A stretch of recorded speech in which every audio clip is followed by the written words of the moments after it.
옛날 옛적 청주는 물 맑고 숲이 우거진 아름다운 고장이었습니다. 이곳에는 자연의 품속에서 상처를 치료하는 능력이 있다고 알려진 3마리 두루미가 살고 있었습니다.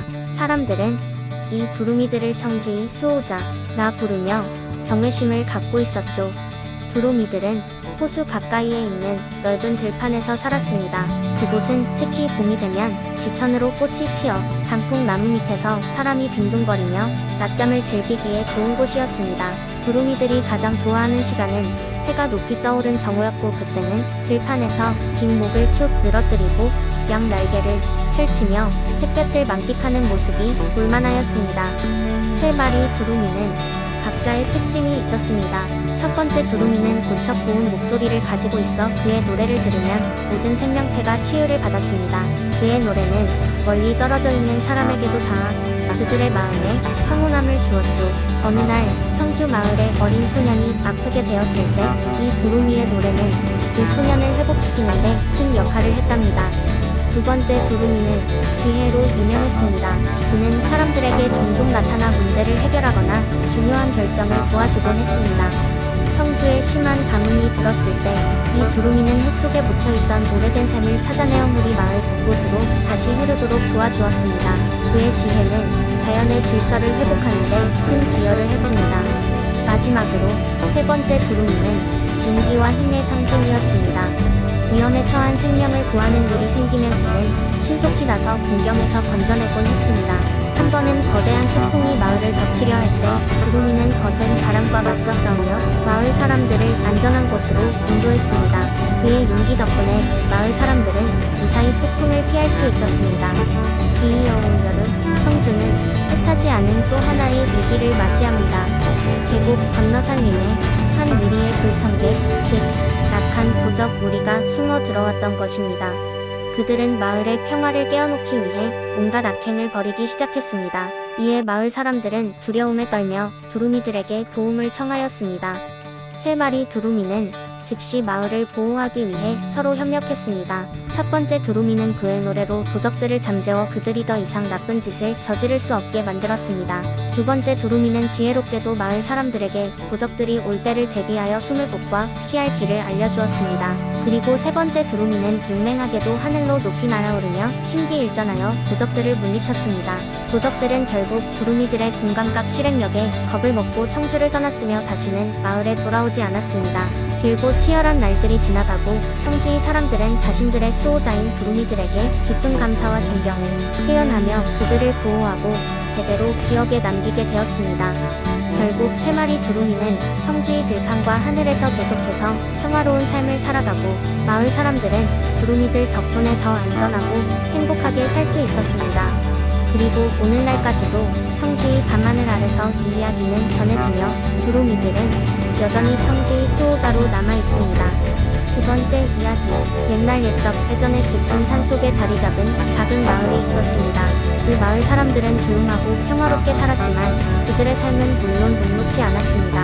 마을 중심에는 신비로운 연못이 하나 있었는데 사람들은 그 연못이 특별한 힘을 지녔다고 믿었습니다. 전해 내려오는 이야기로는 연못 안에 피어있는 연꽃이 있어 그것이 바로 신비로운 힘의 근원이라고 했습니다. 해마다 여름 연못에는 단 한 송이의 연꽃이 피어났고 이때 마을 사람들은 큰 축제를 열어 그들의 소망을 연못에 빌곤 했습니다. 어느 해 그 마을에 유난히도 가난한 소년이 살고 있었습니다. 그의 이름은 영수였고 그는 병든 어머니와 함께 살고 있었습니다. 어머니는 오래전부터 병환으로 누워있었고 마을의 약초로도 고치기 어려운 병이었습니다. 영수는 쉬지 않고 일했지만 어머니의 약값을 감당하기란 역부족이었습니다. 여름이 되자 마을에서는 늘 그렇듯 연꽃 축제가 열렸습니다. 이번엔 영수도 연못으로 달려갔습니다. 그는 연못가에 무릎을 꿇고 간절하게 소원을 빌었습니다. 제발 어머니의 병을 낫게 해주세요. 영수는 눈물을 흘리며 간절하게 기도했습니다. 축제가 끝나고 모든 사람들이 집으로 돌아갔을 때 연못에서 미묘한 변화를 느꼈습니다. 평소엔 고요했던 연못에서 잔잔한 물결이 일더니 연꽃이 은은한 빛을 내기 시작했습니다. 영수는 그 현상을 보고 놀라 자빠졌지만 그의 소원은 이미 연꽃에 의해 들어주고 있었습니다. 다음 날 아침 어머니는 평소보다 훨씬 더 상쾌한 얼굴로 일어나셨습니다. 놀랍게도 그 무서운 병은 이내 씻은 듯이 사라졌고 마을 사람들은 이를 보고 연못의 연꽃이 가진 신비로운 힘을 다시 한번 믿게 되었습니다. 영수의 어머니는 점차 건강을 되찾아갔고 영수는 매년 여름이 되면 연못에 가서 감사의 기도를 드렸습니다. 마을 사람들도 저마다의 소원을 담아 그 연못을 찾았습니다. 그렇게 대전의 깊은 산속에 있는 작은 마을은 연못을 중심으로 더 강한 유대감을 형성하며 살아갔습니다. 오랜 세월이 흐른 지금도 그 연못은 여전히 그곳에 있으며 전설 속 소원의 연꽃은 이따금씩 그 모습을 드러낸다고 합니다. 사람들은 대전을 방문할 때 그 연못이 어디 있는지 찾으려 애쓰지만 연꽃의 소원을 들어준다는 소문만 나돌 뿐 그 신비한 연못의 위치는 쉽게 알려지지 않는다고 전해집니다. 세 번째 이야기. 옛날 옛적 해남의 푸른 바닷가에는 용왕이 살고 있었다. 용왕은 바다를 다스리며 물고기들과 전복, 해삼과 같은 해산물을 풍요롭게 하여 마을 사람들에게 큰 도움을 주었다. 사람들은 용왕을 존경했고 매년 봄이면 해녀들은 바닷가에서 용왕을 위한 제사를 지내며 감사의 마음을 전했다. 해녀 중에서도 가장 용감하고 아름다웠던 소녀가 있었으니 그의 이름은 연화였다. 연화는 물속에서의 능력이 탁월하여 어떤 해산물도 거뜬히 채취할 수 있었고 그 덕에 마을 사람들은 항상 풍성한 식탁을 꾸릴 수 있었다. 연화는 늘 용왕에 대한 깊은 존경과 사랑을 품고 있었고 용왕이 바다가 안전하고 풍요로울 수 있도록 날마다 기도하곤 했다. 어느 날 갑작스럽게 바다에 심한 폭풍이 몰아치기 시작했다. 거센 파도와 폭풍으로 인해 사람들의 배는 위태로워졌고 바다에 나갈 수도 없게 되었다. 연화는 마을 사람들을 위해 용왕에게 기도를 드리기로 결심했다. 그녀는 바닷가로 나가 용왕상을 향해 깊이 엎드려 간절히 기도했다. 용왕님, 제발 이 폭풍을 잠재워 주세요. 우리 마을이 위협받고 있습니다. 그날 밤 연화는 꿈을 꾸었다. 꿈속에서 용왕이 나타나 연화에게 말했다. 내가 나를 진심으로 생각하고 있음을 알고 있다. 이 폭풍은 바다의 저 깊은 곳에서 깨어난 사악한 해룡이 일으키고 있는 것이다.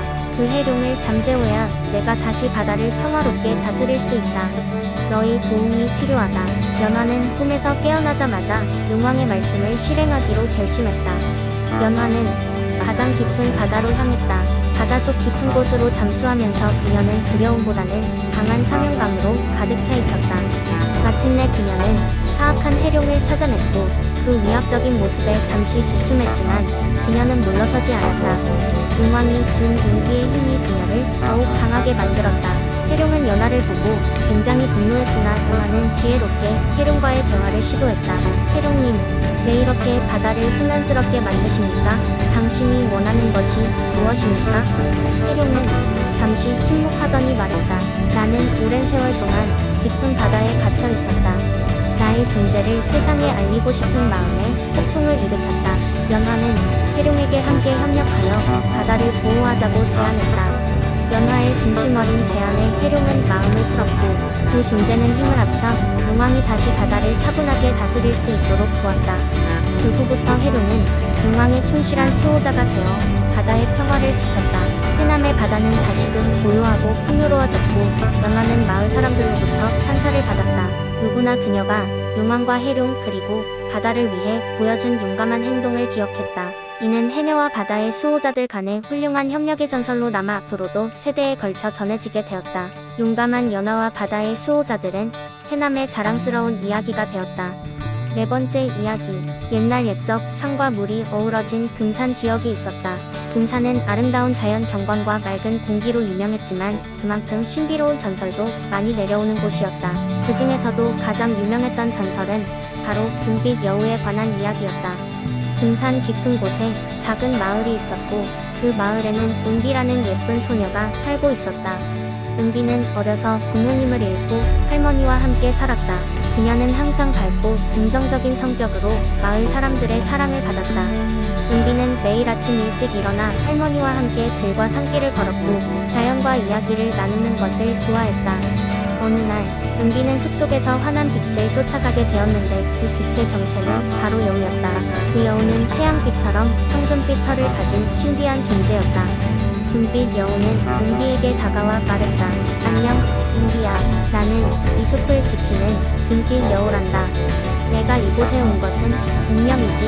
우리는 이 마을을 함께 지켜야 해. 여기에는 위험한 세력이 숨어 있거든. 은비는 금빛 여우의 말을 이해하려 노력했지만 두려움보다는 왠지 모를 설렘이 느껴졌다. 그녀는 여우에게 물었다. 무엇을 해야 할까요? 여우는 부드럽게 미소 지으며 말했다. 너는 용감함과 진실함을 가지고 있다. 그것만으로도 충분하단다. 내가 지키는 자연과 평화는 이 마을을 구할 중요한 힘이지.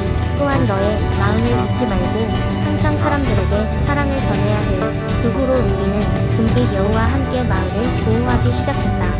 어느 날은 산불로부터, 다른 날은 가뭄으로부터, 때로는 탐욕스러운 인간들로부터 마을을 지켰다. 그 과정에서 마을 사람들은 은비와 금빛 여우의 우정을 알아차렸고 그들의 이야기는 곧 마을 전설로 자리 잡았다. 시간이 흘러 은비는 마을에서 좋은 일만 벌어지기를 기원하는 사제가 되었고 금빛 여우는 여전히 숲속을 자유롭게 누비며 마을을 계속해서 지켜냈다. 금산의 전설은 이렇게 시작되었고 지금도 금산을 찾는 이에게 그 전설은 전해져 내려온다. 마을 사람들은 자식을 자연과 함께 키우고 그 자연 속에서 신비로운 존재들과의 우정을 느끼며 살아간다. 그곳에는 여전히 금빛 여우와 은비의 흔적이 남아있으며 그 덕분에 금산은 늘 평화롭고 아름답게 빛난다고 전해진다.